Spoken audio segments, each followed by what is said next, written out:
بجائے اس کے کہ ہم واپس جانے والے افغان مہاجرین کا پوری طریقے سے خیال رکھیں، ان کی جس طریقے سے ہم نے مہمان نوازی کی، اب جاتے جاتے دل آزاری جو ہے وہ کسی کی نہیں ہونی چاہیے، نہ پاکستانیوں کی ہونی چاہیے اور نہ افغان بہن بھائیوں کی ہونی چاہیے۔ اب جس طریقے سے یہ وائرل کیا جا رہا ہے، یہ پھیلایا جا رہا ہے، تو ظاہر ہے کہ جو دیکھنے والے ہیں اور جن کو نہیں پتہ کہ اصل صورتحال کیا ہے، تو وہ ظاہر ہے کہ ایک تاثر یہ قائم کر لیتے ہیں کہ شاید پاکستان کے رہنے والے لوگ جو ہیں وہ اس قدر ظالم ہیں۔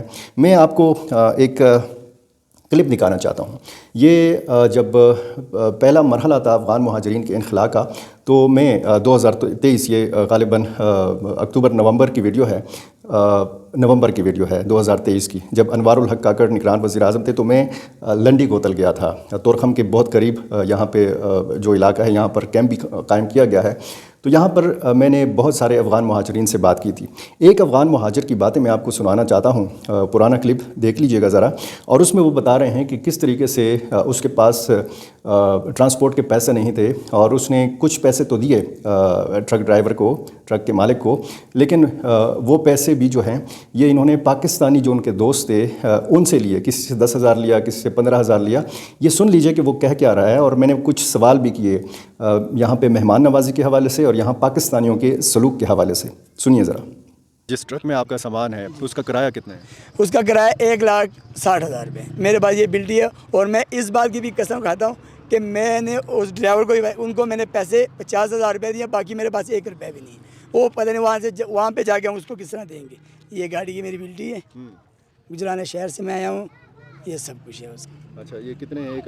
1,60,000 روپے، جس میں 50,000 روپے میں نے وہاں سے یاروں دوستوں سے اکٹھے کر کے، پنجابی میرے یار دوست ہیں، کسی نے 10,000، کسی نے 20,000 مجھے دیے، وہ ان کو میں نے دیا، باقی کا اتنا عرصہ جو آپ نے پاکستان میں گزارا، آپ کے ساتھ پاکستانیوں کا سلوک کیسا رہا؟ یہ جو کہا جا رہا ہے کہ جی بڑی مہمان نوازی ہوئی پاکستان کی طرف سے، ایسا ہی ہے؟ جی بھائی جان، عوام کی طرف سے ہم عوام سے اتنے خوش ہیں، اتنے خوش کہ پتہ نہیں ہم افغانستان جا کے اپنے افغانیوں سے اتنے خوش ہوں گے کہ نہیں۔ اچھا، یہ بتائیے کہ دیکھیں، میں افغانستان نہیں جا سکتا بغیر ویزے کے، بغیر قانونی دستاویزات کے، بغیر اپنے شناختی کارڈ کے نہیں جا سکتا میں، کیونکہ افغانستان کے اپنے قوانین ہیں، اسی طرح پاکستان کے بھی اپنے قوانین ہیں۔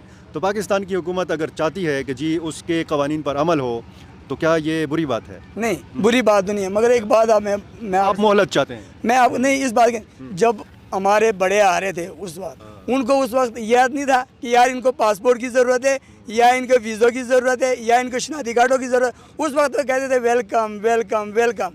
ابھی کیا ہو گیا؟ ابھی آپ کے کسی دشمن، اس وقت آپ کے دوست تھے، آپ کے ساتھ پیار بھی کرتے تھے، آپ کے ہمسایہ ملک بھی تھا، اور کلمے کے بھائی بھی تھے۔ بھائی آپ کا دشمن انڈیا ہے، افغانستان آپ کا دشمن نہیں ہو سکتا۔ افغانستان آپ کا دوست ہے، افغانستان اور پاکستان کا ایک ہی خون ہے، جو خون ہے۔ ہم آدم علیہ السلام کے اولاد ہیں، مسلمان ہیں، ایک خدا کو مانتے ہیں، ایک پیغمبر کو مانتے ہیں، ایک ہی ہمارا قرآن ہے۔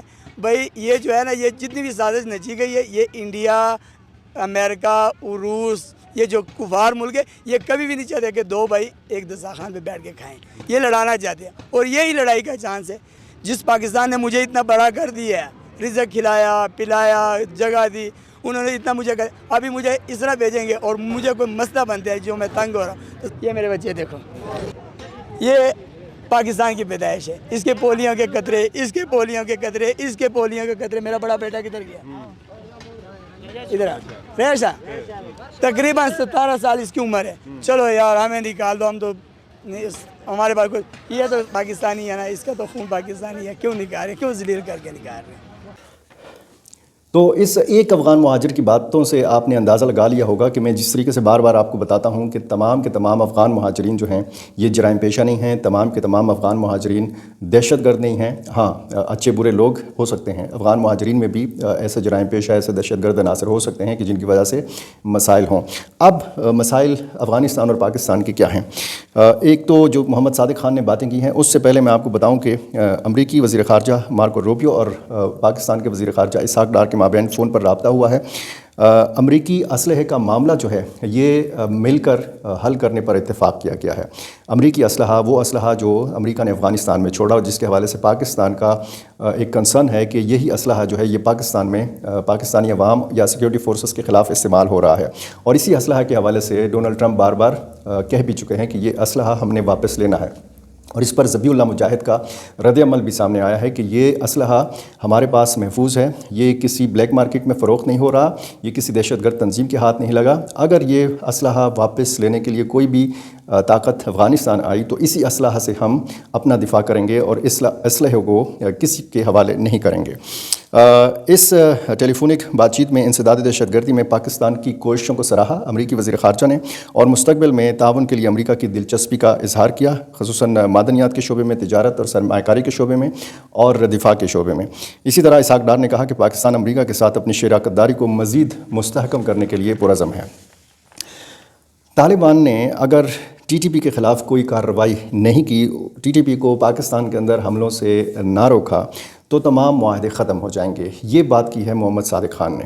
اور جو میڈیا نے اس سیمینار کو رپورٹ کیا ہے، ایک سیکیورٹی سیمینار ہوا ہے پالیسی ریسرچ انسٹیٹیوٹ کا اسلام آباد میں، اور اس سیمینار سے محمد صادق خان نے جو افغانستان میں پاکستان کے نمائندہ خصوصی ہیں، انہوں نے خطاب کیا ہے۔ میں پڑھ کے سنا دیتا ہوں جو میڈیا نے رپورٹ کیا ہے کہ انہوں نے کہا کیا ہے۔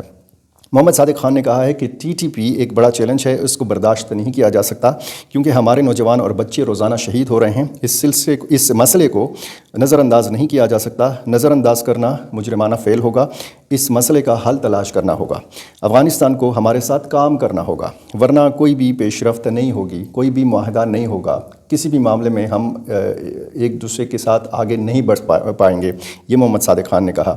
اور انہوں نے یہ بھی کہا کہ اگر سرحد پار دہشت گردی کو روکا گیا تو ہم افغانستان کے لیے بہت مددگار ثابت ہو سکتے ہیں۔ پاکستان کے اندر بھی مسائل ہیں مگر ایک حصہ افغانستان سے بھی آ رہا ہے، یعنی ٹی ٹی پی کی طرف اشارہ تھا کہ پاکستان کے اندر بھی اس کا ایک حصہ ہے، لیکن اس کا ایک دوسرا حصہ جو ہے وہ افغانستان سے آ کر پاکستان کے اندر حملہ آور ہو رہا ہے۔ یہ بھی انہوں نے بتایا کہ ٹی ٹی پی کے لوگوں کو مارنا، ان کو گرفتار کرنا یا ان کو پاکستان کے حوالے کرنا یہ پاکستان کا مطالبہ نہیں ہے اور نہ یہ مسئلے کا حل ہے۔ وہ کہہ رہے ہیں کہ حل جو ہے ٹی ٹی پی کو پاکستان کے اندر حملوں سے روکنا ہے اور یہ افغان طالبان کر سکتے ہیں۔ محمد صادق خان نے کہا کہ ٹی ٹی پی کو قابو میں رکھنا ہوگا، جس پر کسی کو اعتراض نہیں ہونا چاہیے، یعنی جو پاکستان کی یہ ڈیمانڈ ہے کہ ٹی ٹی پی کو روکا جائے تو یہ کوئی ایسی بات نہیں ہے کہ اس پر کسی کو اعتراض ہو۔ طالبان کا اس حوالے سے کوئی رد عمل نہیں آیا، اور آپ کو یاد ہوگا کہ ایک مرتبہ جب محمد صادق خان کو یہ ذمہ داری دی گئی اور وہ افغانستان چلے گئے تو پھر اسی دن جب ان کی ملاقات ہو رہی تھی مولوی کبیر سے تو پاکستان نے فضائی کارروائی کی ضلع برمل میں، اور یہاں پر پکتیکا میں کچھ لوگوں کو اس میں مارا گیا۔ پاکستان کا دعویٰ تھا کہ ٹی ٹی پی کے ایک مرکز کو نشانہ بنایا گیا ہے، افغان سائٹ سے یہ دعویٰ کیا گیا کہ جو وزیرستان سے ہجرت کرنے والے لوگ تھے ان میں بچے اور خواتین شامل تھے، ان کو مارا گیا۔ پھر تقریباً 2 ہفتے پہلے ہی کی بات ہے کہ محمد صادق خان دوسری مرتبہ افغانستان گئے، دو روزہ ان کا دورہ تھا، اور اس دورے کے دوران بھی انہوں نے انتہائی مثبت بات چیت کی اور وہاں سے بھی مثبت رد عمل جو ہے یہ سامنے آیا۔ ان کی جو ایک کوششیں ہیں بیک ڈور ڈپلومیسی کے تحت وہ تو چل رہی ہیں، ان کی کوشش ہے کہ پاکستان اور افغانستان کے معاملات جو ہیں درست ٹریک کے اوپر چلنا شروع ہو جائیں۔ بیچ میں سرحدی مقامات کے اوپر پاکستان اور افغانستان فورسز کے مابین جھڑپیں بھی ہوتی رہی ہیں، تورخم سرحد کو بھی بند رکھا گیا، آپ کو پتہ ہے متنازع تعمیرات کے معاملے پر، اور یہ بھی بات چیت کا حصہ ہے کہ اگر سیاسی تعلقات جتنے بھی خراب ہوں کابل اور اسلام آباد کے بیچ میں، دونوں ملکوں کی تجارت متاثر نہیں ہونی چاہیے، اور اس حوالے سے جو ہے معاہدے بھی موجود ہیں پاکستان اور افغانستان کے بیچ میں۔ اب یہ بات ہے کہ اگر طالبان نے ٹی ٹی پی کے خلاف کارروائی نہیں کی، یعنی ان کو روکا نہیں، تو پھر کوئی معاہدہ نہیں ہوگا، کوئی ڈیل نہیں ہوگی اور کوئی پیش رفت نہیں ہوگی پاکستان اور افغانستان کے بیچ میں۔ دیکھتے ہیں افغان طالبان کا اس حوالے سے کیا رد عمل آتا ہے۔ میرا چینل آپ نے ابھی تک سبسکرائب نہیں کیا، یہ کر لیجئے اور مجھے اپنی رائے سے اسی طرح ضرور نوازا کیجئے، اور میں آپ سے یہ گزارش کر رہا ہوں آخر میں کہ آپ ویڈیو تو آپ نے دیکھ لی ہے، آخر میں صرف اتنا چیک کر لیجئے کہ آپ روزانہ کی بنیاد پر یہ ویڈیو جو میری دیکھ رہے ہیں، آپ نے میرا چینل سبسکرائب کیا بھی ہے یا نہیں۔